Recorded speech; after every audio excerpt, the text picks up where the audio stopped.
So Caitlin Clark is set to appear on the Bird and Taurasi Show. Yes, that Diana Taurasi, folks. In a special segment as they cover the women's NCAA championship showdown between UConn and South Carolina tomorrow. So no, your ears doth not deceive you. Caitlin Clark will be appearing on the Bird and Taurasi Show as part of some color commentary that Diana Taurasi and Sue Bird are doing for ESPN2 during the women's NCAA championship game. Yup, it's happening. Clark, Taurasi, and Bird all in the same mix. That's wild. And by the way, if you didn't catch the Final Four, I mean, let's be real, the games weren't exactly classics. UConn absolutely blew out UCLA. There were tears, y'all. I was in my feels for Lauren Betts at the end. She looked so heartbroken. And honestly, UConn just wiped the floor with them. It wasn't close. South Carolina handled business against Texas too, before the Final Four. And let's just say, it kind of played out exactly how I expected. Not trying to hit y'all with an "I told you so." But let's just say I knew. Anyway, back to the real headline here. Caitlin Clark joining Taurasi and Bird for commentary? That's a must-watch. ESPN2 is about to be lit. Oh, and before I forget, I also wanted to quickly touch on something super sweet that happened. Kelsey Mitchell went on a podcast recently, and right at the very end, she talked a little bit about Caitlin Clark. Now, it wasn't a super long segment or anything, but it was really cute. She was basically just showing love, saying how much she respects Caitlin, and how she really understands the kind of pressure Caitlin's under with all the nil stuff, the branding, the hype, all of it. She even mentioned how gracious Caitlin is, like, how she's handled everything with so much class, despite being in the spotlight nonstop. And coming from a vet like Kelsey Mitchell, that kind of recognition definitely means something. It was a short moment, but one of those things that really gives you a glimpse behind the curtain. Players see the grind, and they appreciate how Caitlin's carrying herself through it all. But anyway, back to the Sue Bird and Diana Taurasi segment. So right in the middle of their broadcast, Sue and Diana dropped a little bombshell. They officially announced that Caitlin Clark will be joining them on the show. Now this will be Caitlin's second time appearing on the Bird and Taurasi Show, but her first time as a professional WNBA athlete. That's a whole different vibe now, right?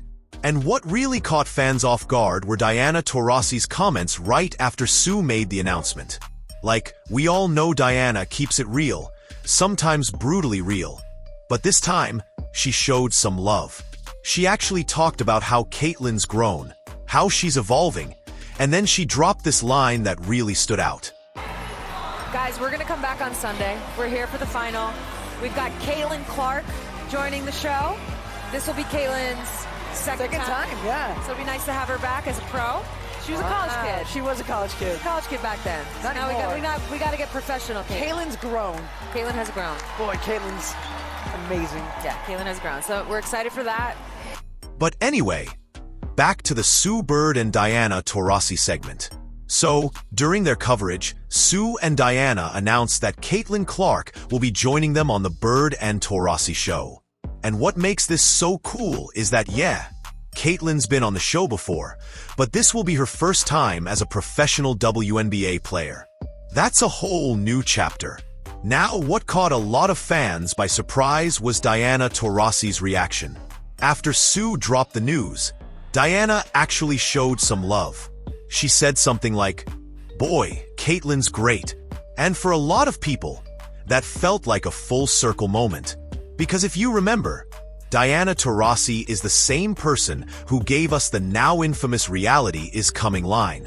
If you don't know the backstory, this was during a previous ESPN segment where Scott Van Pelt asked Diana and Sue how they thought Caitlin and the other rookies would transition into the WNBA. And Diana was like, "There are levels to this."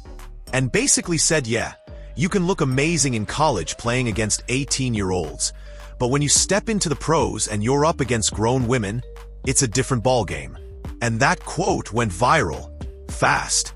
a lot of Caitlin Clark fans took it as Taurasi throwing shade, downplaying Caitlin's chances of succeeding at the next level. I mean, let's be real. No one in college was doing what Caitlin was doing. But at the same time, I kind of get what Diana meant. The WNBA is a tough adjustment for anyone. And look, Caitlin did have to adjust.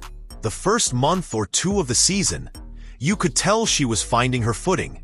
New team, new chemistry, different pace. Plus, she had the toughest schedule in the league. Like in my opinion, the WNBA knew the hype was real and deliberately had her facing the best teams early on. Probably hoping fans would stick around to see more than just Clark. But here's the thing. After the All-Star break, Caitlin really started to find her groove. People around the league took notice. She was making highlight plays, breaking records, not just for rookies, for the whole league. And at that point, it felt like the narrative shifted. Even Scott Van Pelt walked back those reality comments, tweeting that she is reality. And just for the record, I don't think there's any beef between Caitlin and Diana. They're both pros. They've hugged post-game. Diana's complimented Caitlin in other interviews. And fun fact, when Caitlin was asked in a Nike interview which WNBA legend she'd want to play with, her answer was Diana Taurasi. That says a lot. And don't forget, Diana officially announced her retirement on February 26th. She's not coming back next season, so Caitlin responded to that with one word on her Instagram. Legend. Super classy. You can tell she really respects what Taurasi's done for the game. I don't think they're close off the court or anything. They're not besties. But I also don't think there's any kind of rivalry. It's just mutual respect. And honestly, I love seeing it. And yeah, I'm super hyped to see Caitlin Clark join Sue and Diana for this championship coverage. I mean, come on. That's a power trio. Also, UConn versus South Carolina? That's going to be insane.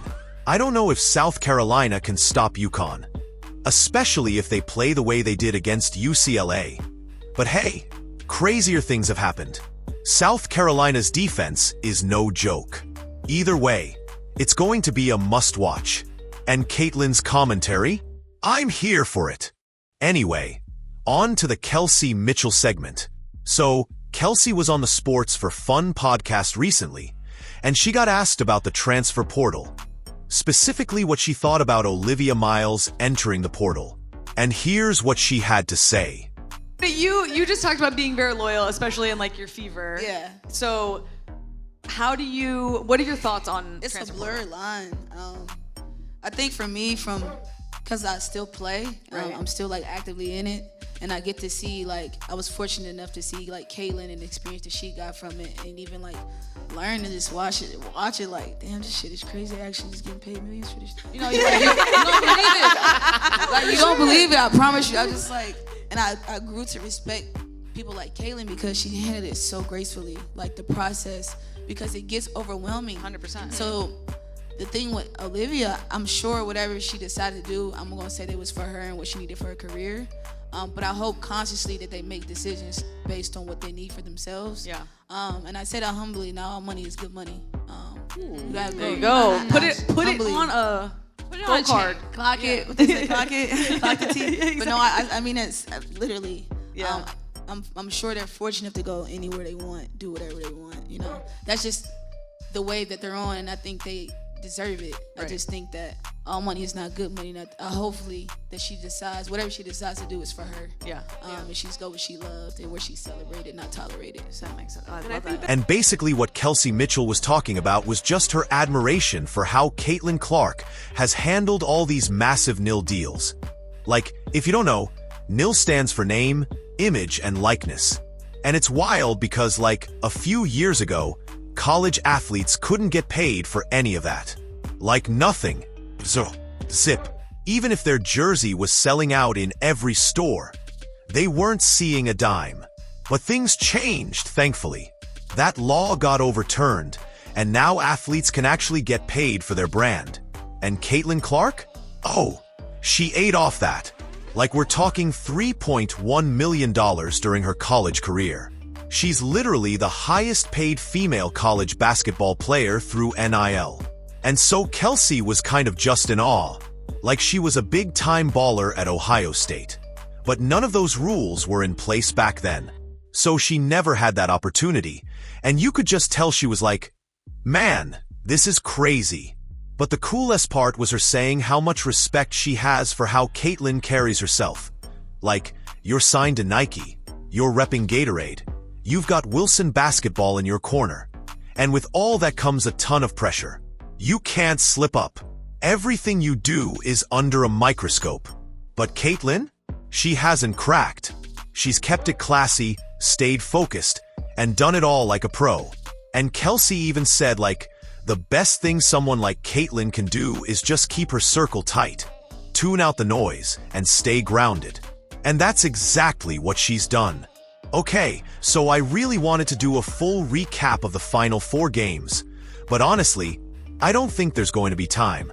It's been a crazy weekend, but I will be watching the national championship tomorrow, and I 100% plan on dropping a full video on that Monday. So if you're into that, definitely keep an eye out. Now, just to give you a quick rundown of my thoughts from the Final 4. UConn, in my opinion, totally lived up to the hype. Like, they are peaking at the exact right time. And I know that's the narrative everyone's been running with. But it's true. That's what separates good teams from championship teams. How they show up in these last, high-pressure games. UCLA? Man, they struggled. Lauren Betts is a beast. No doubt about it. But I just don't think the rest of that roster is on UConn's level right now. I felt like turnovers completely killed their momentum. They looked super frazzled at times. Meanwhile, UConn's ball movement? Just chef's kiss. They were finding mismatches, making smart switches on screens, and just playing smarter basketball overall. Also, can we talk about Jenna L. Alfie for a second? She was matched up with Lauren Betts, and she held her own. Sarah Strong was doing her thing on the perimeter, dropped 22 points, the highest in the game. And Aaliyah Fudd? She went off in the first half with 19 points. She didn't score in the second, but still, she did damage early. And Paige Buchers? She wasn't as efficient as she usually is, but still managed to drop 16 and had that really slick touch pass to Caitlin Chun. Just beautiful basketball. Anyway, those are just some top-line thoughts off the dome. I'll be back Monday with my full reaction to the championship game. So don't forget to like and subscribe if you want more daily updates. I'll see you then.